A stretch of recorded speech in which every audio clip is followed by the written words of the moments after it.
The wind howled across the frozen wasteland that was once called North America. Snow covered everything as far as the eye could see. Where great cities once stood, only twisted metal and broken concrete remained. The world was silent except for the endless wind. Commander Jake Morrison flew his patrol ship low over the dead landscape. His 6 eyes scanned the white surface below through the crystal windows of his craft. The Zephyrian had been doing these flights for 3 years now. Every day was the same. Nothing moved down there. Nothing lived. Patrol 7 to Base Command, Morrison spoke into his communication device. His voice made clicking sounds that humans would never understand. Sector 12 clear. No movement detected. Copy that, Patrol 7, came the reply from Base Command. Return to mining station for fuel. Morrison turned his ship toward the large metal structures that rose from the ice. The mining station looked like a giant insect made of steel and glass. Hundreds of Zephyrian workers moved around it like ants. They had been pulling valuable metals from the ground for 15 years now. The dead planet was full of riches. The commander landed his ship and walked through the station. His 4 legs moved smoothly across the metal floors. Their Zephyrians nodded to him as he passed. They all looked similar with their hard shells and multiple arms. Some carried tools. Others watched the screens that showed the mining progress. Morrison had been on Earth since the Great Victory. He remembered the day their fleet had arrived. Sky had turned dark with their ships. The humans had tried to fight back, but it was useless. Their weapons were too weak. Their technology was too simple. Within 3 months, every human city was destroyed. Every human was dead. That was 15 years ago. Now Earth belonged to the Zephyrian Empire. The planet provided metals that were rare in other worlds. The mining operations ran smoothly. Life was good for the conquerors. 2 miles below the frozen surface of what humans once called the Canadian Arctic, something different was happening. Deep underground, in a place no Zephyrian knew existed, machines were waking up. The Prometheus base had been built in secret many years before the invasion. It was carved into solid rock and surrounded by ice. No heat escaped to the surface. No signals went in or out. The base had been waiting, hidden and silent, for 15 long years. Red lights began to flash in the darkness. Computer screens came to life one by one. The base's power systems activated with a low humming sound. Air began to move through vents.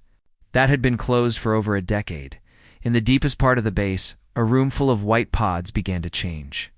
Each pod was the size of a coffin and made of thick metal and glass. Inside each one, a human form could be seen through the frost on the windows. They had been sleeping the long sleep of the frozen. The first pod made a soft beeping sound. Then another. Soon all 12 pods were beeping in sequence. Green lights replaced the red ones. The temperature inside each pod began to rise slowly. Very slowly. Lieutenant Colonel Ryan Carter was the first to wake up. His eyes opened inside his pod as warm air flowed over his face. For a moment, he could not remember where he was. Then the memories came back. The secret mission, experimental sleep chambers, planned to wait underground if Earth was ever attacked. But how long had he been asleep? Carter tried to move, but his muscles felt weak. The pod's computer spoke. To him, in a calm female voice, "Good morning, Lieutenant Colonel Carter. You have been in cryogenic sleep for 15 years, 2 months, and 6 days. Beginning revival sequence now. 15 years. The words hit Carter like a punch to the stomach. What had happened to the world above? Had the enemy come as they feared? Were his wife and children still alive? The pod's door opened with a hiss of escaping air. Carter sat up slowly, his body shaking from the cold and weakness. He was naked, except for the thin medical sensors attached to his skin. A warm robe waited for him on a nearby chair. As Carter stood on unsteady legs, he heard other pods opening. Around him, his team was waking up. Staff Sergeant Lisa Brooks sat up in her pod coughing and looking confused. Captain Alex Stone was already trying to stand, though he swayed like a drunk man. "What's our status?" Carter asked, his voice rough from years of not speaking. A wall screen flickered to life, showing the image of a woman's face. But Carter knew this was not a real person. This was Oracle, the base's artificial intelligence. "Welcome back, Colonel." Carter, Oracle said. I have been waiting to give you this briefing. The situation above ground is ... difficult. Tell me, Carter said, pulling on his robe. The Zephyrian Empire invaded Earth 14 years and 9 months ago. Human military forces were defeated within 90 days. All major population centers were destroyed. Current human population on Earth's surface is 0. The words hung in the air like poison. Carter felt his knees go weak. Everyone he had ever known was gone. His family, his friends, his entire species. All dead? Are we the only survivors? Asked Dr. Amanda Price. She had just climbed out of her pod and was listening with wide eyes. You are the only confirmed living humans on Earth, Oracle replied. However, there were other Prometheus facilities built around the world. Lost contact with most of them years ago. Carter looked around at his team. 12 people. 12 human beings in a world of billions of aliens. They had been soldiers before the long sleep, but now they were something more. They were the last hope of humanity itself. Show me what's happening up there, Carter said. The wall screen changed to show images from hidden cameras on the surface. The team watched in silence as alien ships flew overhead. They saw the massive mining stations and the creatures that ran them. They saw their world turned into a factory for alien profit. Sergeant Tony Martinez spoke for the first time since waking. So what do we do now, Colonel? Carter stared at the screen for a long moment. He thought about his dead family. He thought about the billions of people who had been murdered. He thought about the aliens above who believed they had won. Forever we do what we were trained to do, Sergeant, Carter said, his voice growing stronger. We fight back. The next few hours were difficult for everyone. Carter watched his team slowly come back to life after their long sleep. Each person reacted differently to the terrible news about Earth. Staff Sergeant Lisa Brooks sat on her bed and cried quietly. She had 3 children before the invasion. Now they were gone forever. Captain Alex Stone punched the wall until his knuckles bled. He had been married for 10 years. His wife would never come home to him again. Dr. Amanda Price tried to stay, busy by checking everyone's health. She ran blood tests and checked heart rates. But Carter could see the pain in her eyes, too. Everyone had lost someone they loved. Oracle, Carter called to the computer. I need a full briefing on our situation. What do we have down here? Artificial intelligence appeared on the wall screen again. This facility was designed to support 50 people for up to 20 years. Currently have enough food, water, and air for 12 people for approximately 8 years. What about weapons and equipment? The armory contains advanced military hardware. You also have vehicles designed for Arctic operations. Most importantly, you have access to the Prometheus Enhancement Program.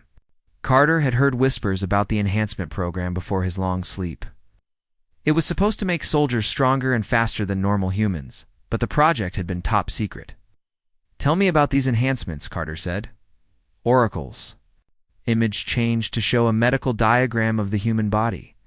Each of you received preliminary modifications before entering cryogenic sleep. Nanobots in your blood have been making changes to your muscles, bones, and nervous system for 15 years. Dr. Price looked up from her medical equipment. That explains why I feel different. Stronger somehow. The nanobots have increased your physical capabilities by approximately 300%. Your reaction times are faster. Your healing is improved. Your endurance is greatly extended. This is only the beginning. What do you mean? Asked Sergeant Tony Martinez. He was the team's stealth expert, a small man who could move without making any sound. Further enhancements are available through combat training and real battle experience. The nanobots learn from each fight and make you better adapted to survive. Carter nodded. This was what they needed. They were 12 people against an entire alien empire. They would need every advantage they could get. Show me the alien forces, Carter ordered. The wall screen displayed maps of North America. Red dots marked alien positions across the continent. There were hundreds of mining stations, patrol bases, and communication towers. The Zephyrians have approximately 50,000 personnel on Earth, Oracle explained. Most are workers and technicians. Only about 5,000 are actual soldiers. Oh, that's still too many for us to fight directly, Stone said. He was studying the tactical display with professional interest. Direct confrontation would be suicide, Carter agreed. But we weren't trained for direct confrontation. We were trained for guerrilla warfare. Carter began to pace around the room. His mind was working on a plan. The aliens thought all humans were dead. That was their weakness. They would not expect any resistance. Oracle, show me their closest facility. A new image appeared showing a mining station about 50 miles north of their position. It was smaller than most, with only about 30 aliens working there. Hey, this is perfect for our first target, Carter said. Small enough that we can handle it, but important enough to get their attention. What's the point of getting their attention? Brooks asked. She had stopped crying and was listening to the discussion. Because scared enemies make mistakes, Carter replied. If we can make them paranoid and jumpy, they'll start making errors we can exploit. Dr. Price finished her medical checks and joined the group. According to my tests, we're all in excellent physical condition. It's better than we were before the sleep, actually. The nanobots have been busy. Good, Carter said. We'll need to be at our best. Oracle, I want detailed intelligence on that mining station.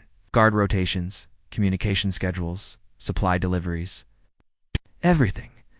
I have been monitoring their activities for years, Oracle replied. I can provide complete tactical information. Over the next several hours, the team planned their first mission. They studied the layout of the mining station, learned about Zephyrian weapons and tactics. They practiced moving in their new, enhanced bodies. Carter was amazed at how different. He felt he could run faster than he ever had before. He could lift weights that would have been impossible in his old body. When he threw a knife at a target, his aim was perfect every time. The others were experiencing the same improvements. Brooks could calculate explosive charges in her head with mathematical precision. Martinez could move so quietly that even enhanced hearing could barely detect him. Stone could process tactical information at incredible speed. We're not the same people who went to sleep 15 years ago, Stone observed during a training session. No, we're not, Carter agreed. We're something new, something the aliens have never faced before, as they prepared for their first mission. Carter thought about what they were attempting. 12 enhanced humans against an empire that controlled countless worlds. It seemed impossible. But humans had always done impossible things when their backs were against the wall. They'd climbed mountains, crossed oceans, and reached for the stars. Now they would do something even more difficult. They would take back their world. Gear up, Carter ordered his team. We move out in 2 hours. Where are we going, Colonel? Martinez asked. Carter looked at the image of the alien mining station on the wall screen. Soon it would be nothing but twisted metal and ash. Going to remind the galaxy why you should never count humans out, he said. We're going to show them that reports of our extinction were greatly exaggerated. The team began putting on their combat gear, advanced body armor that was lighter than cloth but stronger than steel, weapons that could punch through alien shields, equipment that would help them survive in the frozen wasteland above. As they prepared, Oracle spoke one more time. Colonel Carter, I should mention that this base has manufacturing capabilities. If you bring back alien technology from your missions, I can study it and create improved weapons and equipment. Carter smiled for the first time since waking up. Oracle, I think this is the beginning of a beautiful partnership. The last battalion of humanity was ready for war. The Arctic wind bit into their faces as Carter's team moved across the frozen landscape. They had been walking for 6 hours through the snow. The mining station was still 10 miles away, but they could already see its lights in the distance. Carter checked his watch. It was 3 in the morning. The aliens would be changing their guard shifts soon. Oracle had told them this was the best time to attack. The guards would be tired and less alert. Hold up, Martinez whispered from ahead. He was scouting the path forward. I see something. The team dropped low behind a ridge of ice. Martinez crawled back to them, moving like a shadow across the snow. There's a patrol coming this way, he reported. Oh, no. 3 aliens in a hover vehicle. They'll be here in 2 minutes. Carter thought quickly. They could hide and let the patrol pass. But this might be a good chance to test their abilities against real enemies. We take them, Carter decided. Brooks, can you disable their vehicle without making noise? Brooks nodded and pulled out a small device. This will shut down their engine, but they'll still be alive to question. Martinez, you're on point. Stone, cover the left flank. I'll take the right. Brooks and Price, stay back and provide support. The team spread out across the ridge. Carter felt his heart beating faster, but his hands were steady. The nanobots in his blood were preparing his body for combat. The alien patrol vehicle came into view, was shaped like a flat disc and hovered 3 feet above the snow. Through the transparent dome, Carter could see 3 Zephyrians inside. They looked bored and cold. Brooks activated her device. The patrol vehicle suddenly dropped to the ground with a soft thud. The aliens inside looked confused and started pressing buttons on their control panel. Martinez moved first. He ran down the ridge faster than any human should be able to move. By the time the aliens opened their vehicle's door, he was already there. The first alien stepped out, and Martinez hit him in the chest. The creature flew backward and slammed into the vehicle's side. It did not get up again. The second alien tried to raise a weapon, but Stone was already moving. He jumped 15 feet through the air and landed next to the creature. One punch from Stone's enhanced fist broke the alien's shell-like armor. The third alien tried to run. Carter caught it easily. His legs carried him across the snow like he was flying. He grabbed the creature and held it tight. "Don't kill that one," Carter ordered. "We need information." The alien struggled in Carter's grip, but it was useless. Carter's enhanced strength was too much for it to overcome. Dr. Price ran up to them with a medical scanner. "I'm getting readings on their biology. This should help us understand how to fight them better." "Good work, everyone," Carter said. "Let's see what our friend here can tell us about the mining station." The alien was terrified. It had never seen humans before. As far as it knew, humans were extinct. Yet here were creatures that looked like the old pictures of humans, but moved. With impossible speed and strength, Stone questioned the alien in its own language. The captain had always been good with languages, and the nanobots seemed to have improved this ability too.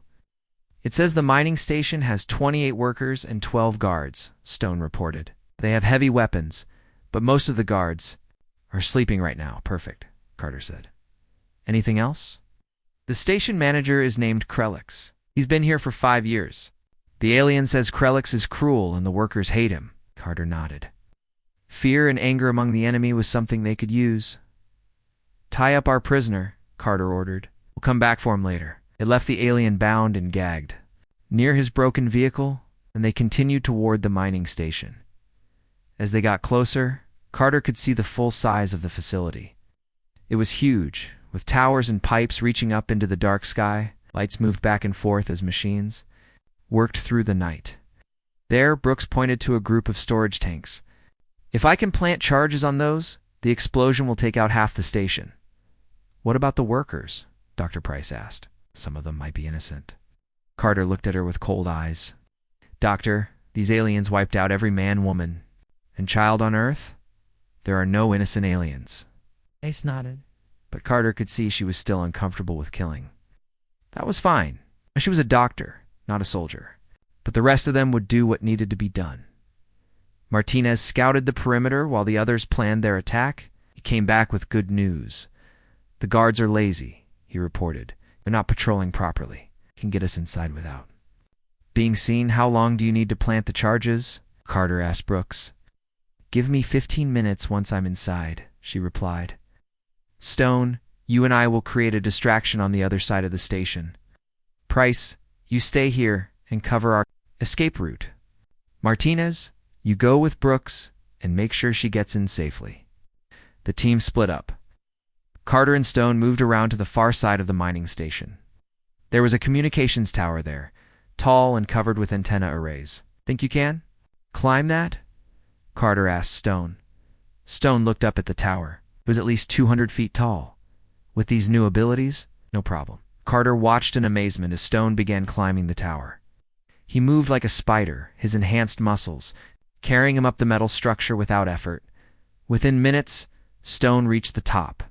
He planted a small explosive device on the main communication array.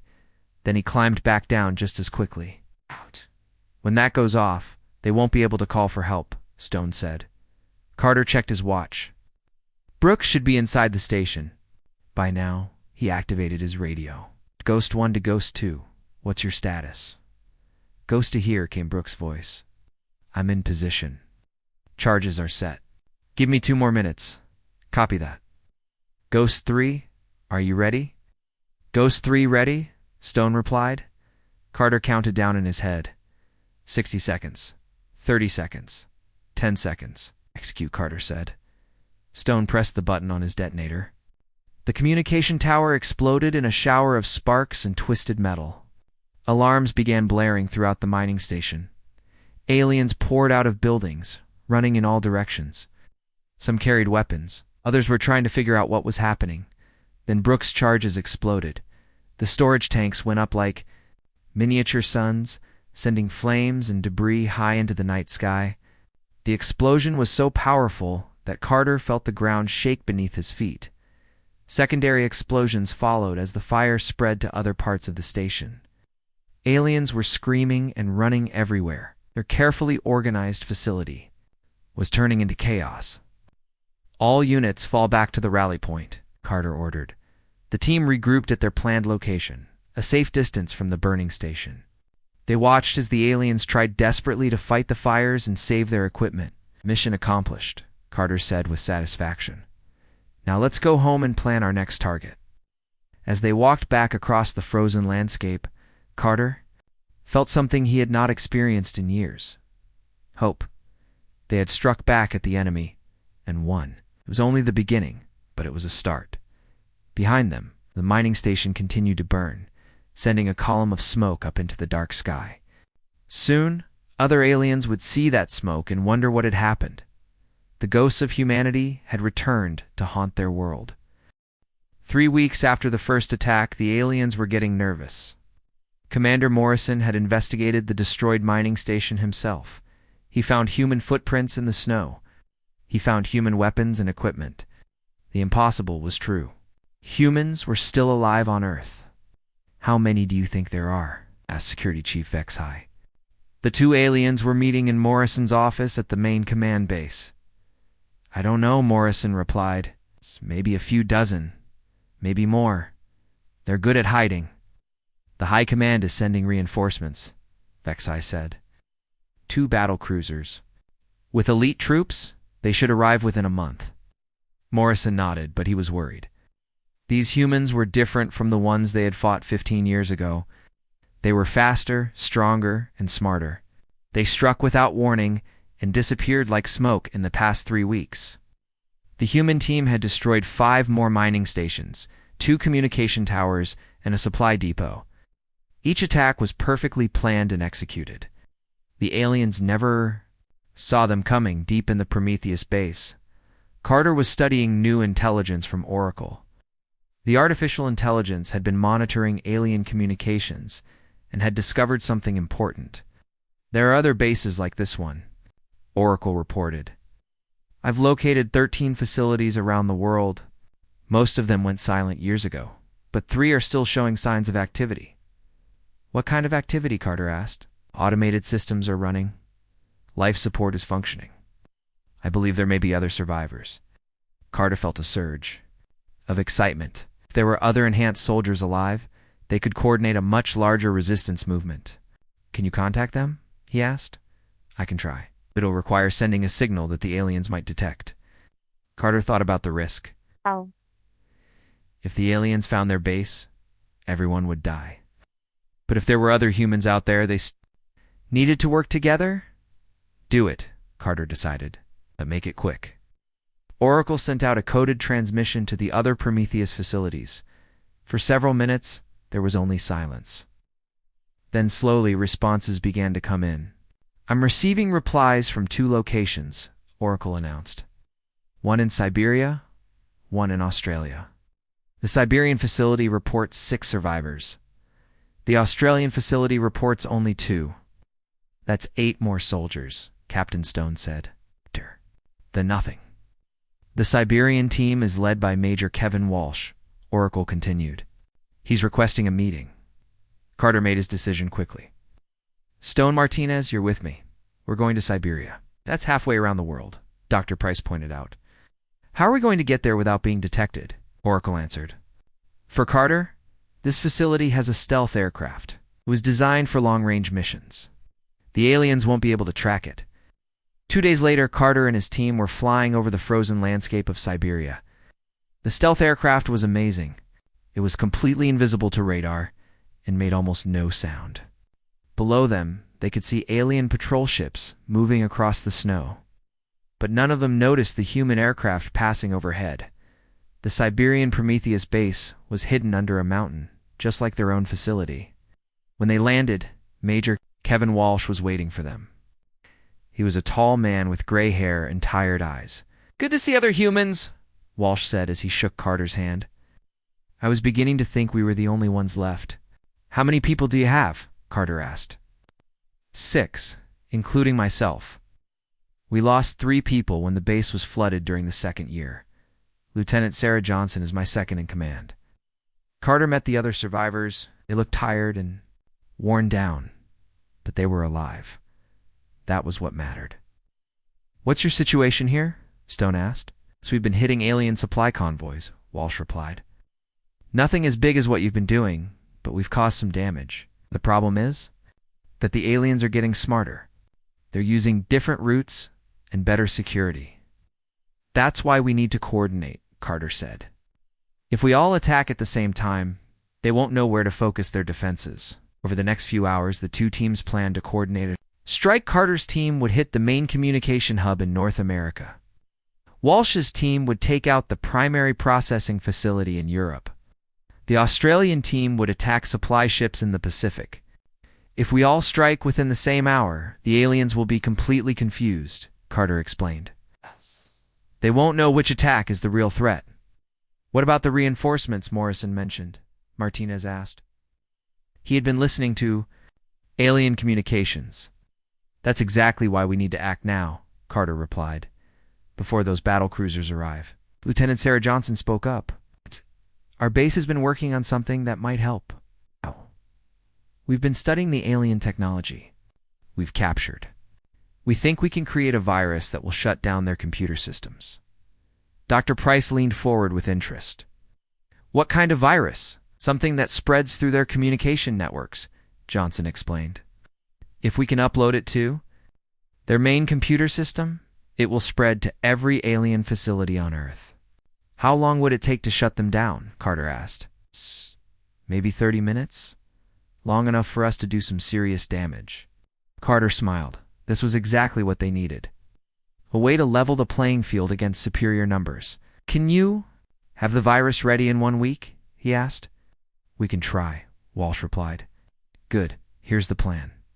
In 7 days, Johnson uploads the virus to the alien communication hub, and all teams strike at the same time while their systems are down. As they prepared to leave Siberia, Carter felt more hopeful than he had since waking up. They were no longer just 12 people fighting an impossible war. They were part of something bigger.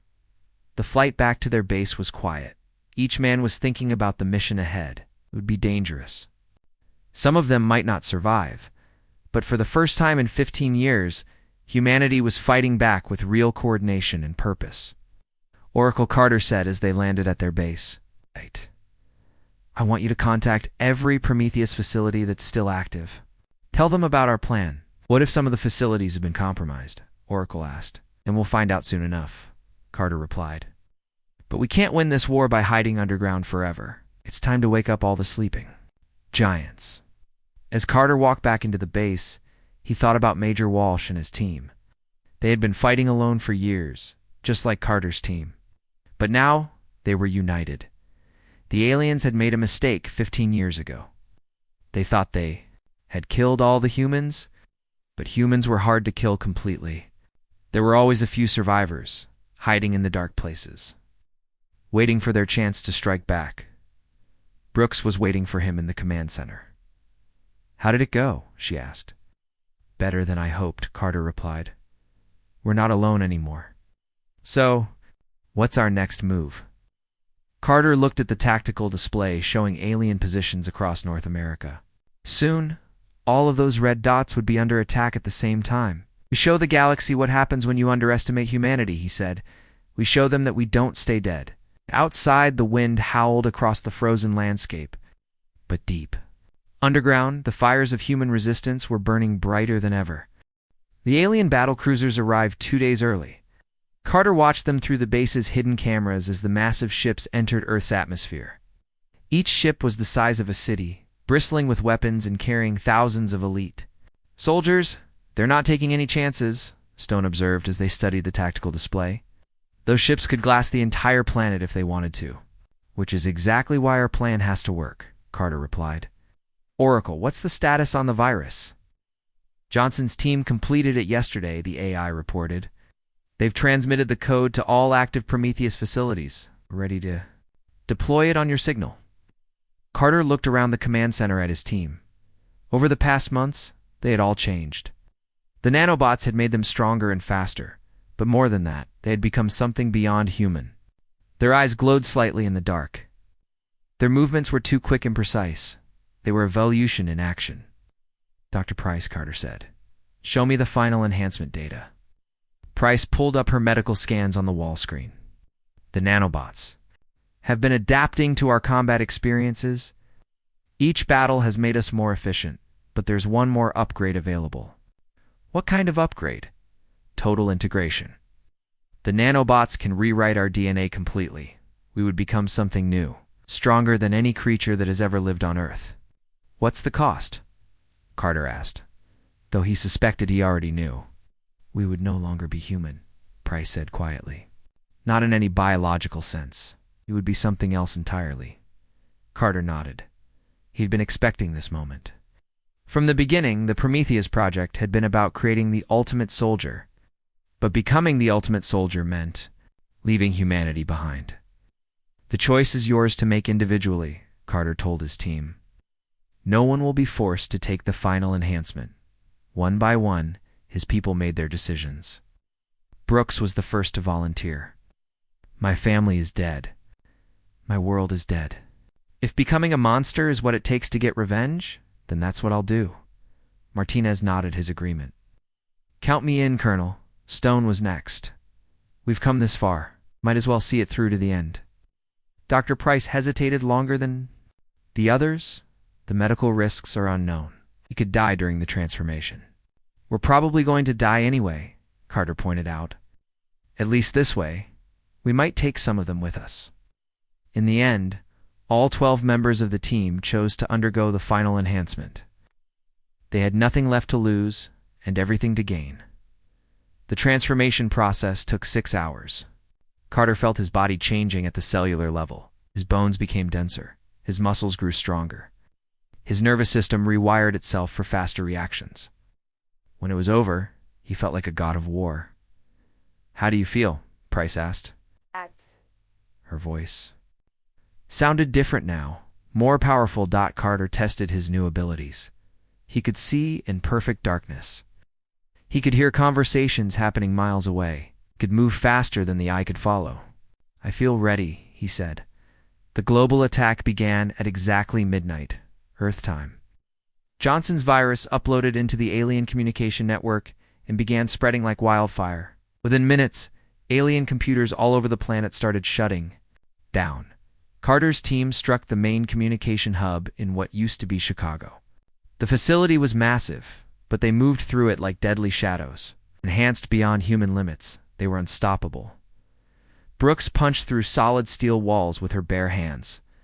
Martinez moved so fast that the aliens couldn't even see him before they died. Stone calculated the perfect angle for every shot and never missed. But it was Carter who led the way into the heart of the facility. He found Commander Morrison in the control room, frantically trying to restore communications. Morrison said when he saw Carter, "You're supposed to be extinct." "Reports of our death were greatly exaggerated," Carter replied. "Any killed?" Morrison, with a single blow that shattered the alien's shell-like body. Around the world, the other Prometheus teams were having similar success. The virus had crippled alien defenses just as planned. But Carter knew this was only the beginning. The battle cruisers in orbit were still functional. Their communication systems were separate from the planetary network. Soon, they would realize what was happening and respond with overwhelming force. Oracle Carter called through his radio. "Along until those ships figure out we're here." Approximately 20 minutes, came the reply. "After that, they'll begin orbital bombardment." Carter made a decision that would have been impossible. For a normal human, all teams, new objective. "We're going up there." Sir Stone questioned. "How do we fight spaceships?" "The aliens have shuttles at this facility," Carter explained. "We steal them and take the fight to the cruisers." It was an insane plan. Carter and his team were no longer entirely sane. The nanobots had changed. More than just their bodies. Their minds now worked with cold, perfect logic focused entirely on destroying the enemy. The shuttle bay was heavily guarded, but it didn't matter. The enhanced humans moved through the alien defenders like a force of nature. Nothing could stand against them. Carter piloted the stolen shuttle toward the nearest battlecruiser. Behind him, his team prepared for boarding action. They had no spacesuits, but the nanobots had adapted their bodies to survive in vacuum for short periods. The battlecruiser's defensive systems tried to stop them, but Carter's reflexes were too fast. He dodged energy beams and missile attacks. While flying straight at the ship's docking bay, they crashed through the bay doors in a shower of sparks and twisted metal. Alien soldiers were waiting for them, but they might as well have been children. Fighting lions. Carter tore through the ship's corridors, heading for the bridge. His team spread out to secure key systems. The aliens had never faced anything like them before. On the bridge, Carter found the ship's captain. The alien was a massive creature, twice the size of a normal Zephyrian. Its armor that could stop tank shells, it didn't matter. Carter's enhanced strength was beyond anything the aliens had imagined possible. The fight lasted 30 seconds. With the captain dead and the bridge secured, Carter accessed the ship's communication system. He sent a message to every alien vessel in the solar system. "This is Colonel Ryan Carter of the Human Resistance," he broadcast. "We are the survivors of your genocide. We are what you created when you tried to extinct us. We are evolution itself, and we are coming for all of you." The message spread through the alien fleet like ripples in a pond. For the first time in 15 years, the conquerors of Earth felt fear. But Carter wasn't finished. He turned the battlecruiser's weapons on. The other alien ships in orbit, one by one, he destroyed them with their own technology. As the last enemy ship exploded in the darkness of space, Carter stood on the bridge and looked down at Earth. The planet was scarred and wounded, but it was free. His team gathered around him. They were no longer human, but they were still the guardians of humanity's legacy. "What now, Colonel?" Brooks asked. Carter thought about the billions of humans who had died. He thought about the children who would never be born. Thought about the civilization that had been destroyed. "Now we make sure this never happens again," he said. "We find every alien world that participated in the genocide, and we show them what extinction really looks like." The enhanced soldiers looked out at the stars with glowing eyes. Somewhere out there was the Zephyrian Empire. Somewhere out there were the aliens who had murdered Earth. They would find them all. Earth's reckoning had only just begun.